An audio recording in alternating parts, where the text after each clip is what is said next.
Playing matches is great, but it's not the fastest or best way to get to that next level.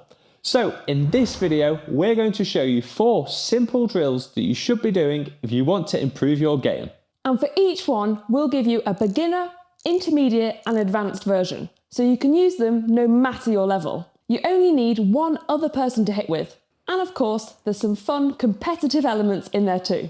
These are some of the drills we did every week when competing on the World Tour, because they're so effective, but also so simple. Let's get straight into it with drill number 1. The first drill is called third shot threat. This is so important, especially in doubles, because a huge number of rallies are decided in the first few shots. Yeah, we did some research and an average of 40% of rallies are over within the first 4 shots. So let's go through the 3 levels of this drill. And at the end, we'll also quickly show you what they should look like in singles. So for the beginner level, you do a low serve and the receiver only has one option, a net shot return.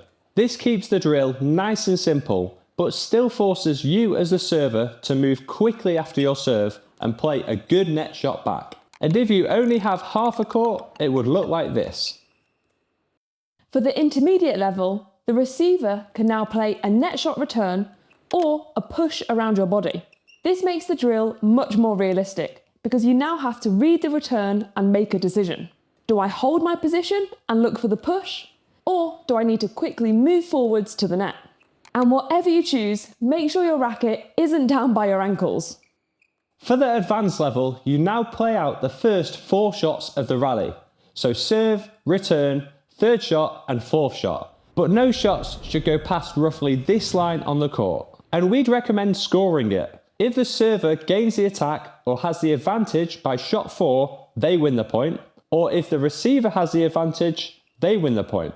And if after the 4th shot, no one has a clear advantage, then play a let. First to 7 points wins.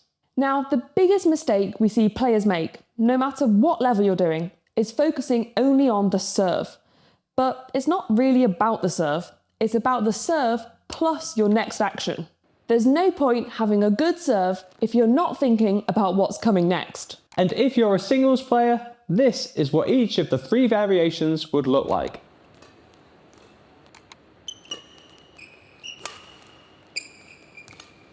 Okay, moving on to our second drill.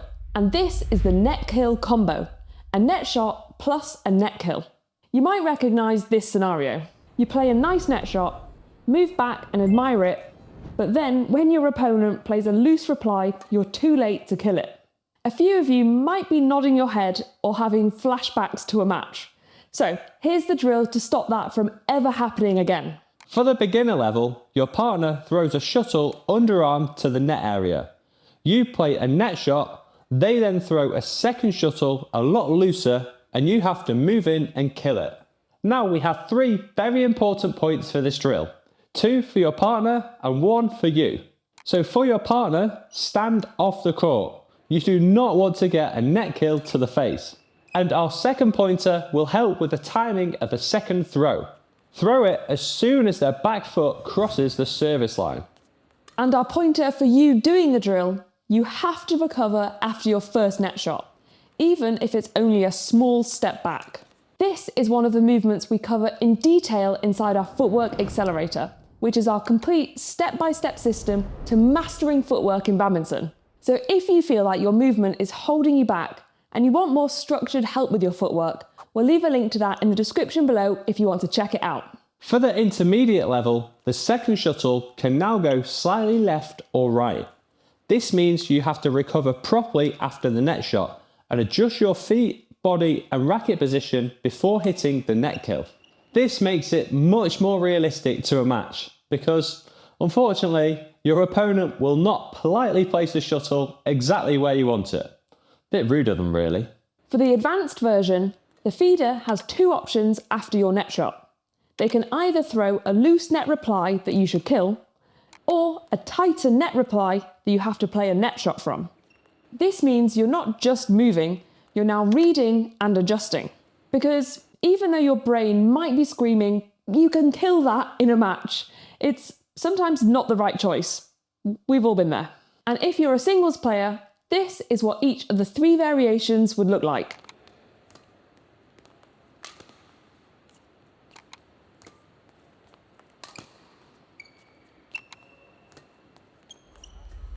The third drill is practicing your backcourt brain, or BCB, which is definitely a name we didn't just make up 2 minutes ago.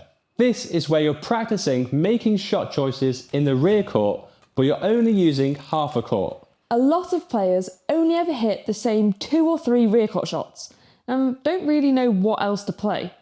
But repeating the same shots over and over again makes it really easy for your opponents because they know what's coming. Yeah, look how easy it is for Jenny to defend when I'm only hitting fast drop shots.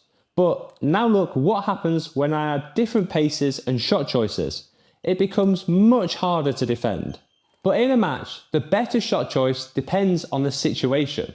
So this drill is going to help you choose better shots, not just the ones you're used to playing. There are only 2 levels for this drill, so level 1 is for beginners and intermediate players. Here, your partner will need a few shuttles. They hit a high serve on half a court, and you then move back and choose between a clear, drop, or smash. But here is the important part. Your shot choice depends on the quality of the lift and your body position. If you're early and on balance, you can attack, maybe with a smash or a slice. If you're in a neutral position or slightly late, a drop or a clear would be better. And if you're under a lot of pressure, a high clear will be the best choice. This is coming back to the traffic light system, which we've mentioned in a previous video. And this gives you a rough guide of what shots to play depending on your position. We'll link to the video that we mentioned it in the description below. Then for level 2, the advanced level, your partner now becomes a defender. So they start with a high serve and they continually lift or clear to the back whilst you play any overhead shot you want to. Again, depending on the lift. Keep playing the rally out until someone makes a mistake or the defender can no longer lift or clear to the back. This makes the drill much more realistic because now the quality of your shot actually matters. For example, if they can easily relift your smash, then it probably wasn't a good smash. Or if you're under pressure and hit a good high clear that goes right to the back and gives you time to recover, then this was a good choice. This is a great practice for the defender too, because they'll quickly learn that when they play good lifts, they'll have more time in defense. And once again, if you're a singles player, this is what the 2 variations would look like. A lot of players give away too many easy points. We've all had matches where one rally it's perfect, but the next rally our shots are too loose, too short, or just out. And that's what this drill is designed to improve. Consistent quality. All 3 levels for this are the same for both doubles and singles players. For the beginner level, we're starting with drives. You and your partner stand around the mid-court and drive the shuttle back and forth. But the aim is not to hit as hard as possible. The aim is to keep the shuttle flat and controlled. Because if your drives are too high, your opponent can attack them, and if they're too low, they're going in the net. So the challenge here is to find a consistent rhythm whilst keeping the quality high. And being able to change between a forehand and backhand grip is essential here. A good target is to see if you can get 20 shots in a row without the shuttle going too high or in the net. For the intermediate level, we're doing mid-court pushes on half a court. The aim is to push the shuttle from tramline to tramline, around halfway down the court, and as close to the net as possible without making a mistake. Here, you want to focus on using a short action, keeping your racket out and pushing the shuttle with control. The first player to 3 net cords wins. Now for the advanced level, we're playing tramline singles. This is where you play a singles rally, but you're only using the tramline. So this means your shot quality has to be really good. This is such a good drill because it forces you to be accurate, as you can't rely on moving your opponent around. You have to win the rally with consistency and quality. The biggest mistake with any consistency drill is thinking that consistency means playing safe, but it doesn't. To us, good consistency means playing with quality again and again whilst having good movement and speed. But these drills only work if your movement is good enough to get you into the right position. So again, if your footwork is something that you struggle with, then check out the Footwork Accelerator linked in the description. And if you're going to try one of these drills the next time you play, then leave a racket emoji in the comments below. And lastly, while you're there, smash the subscribe button if you haven't already, because we post a new video every other Sunday, all with the aim of helping you get better.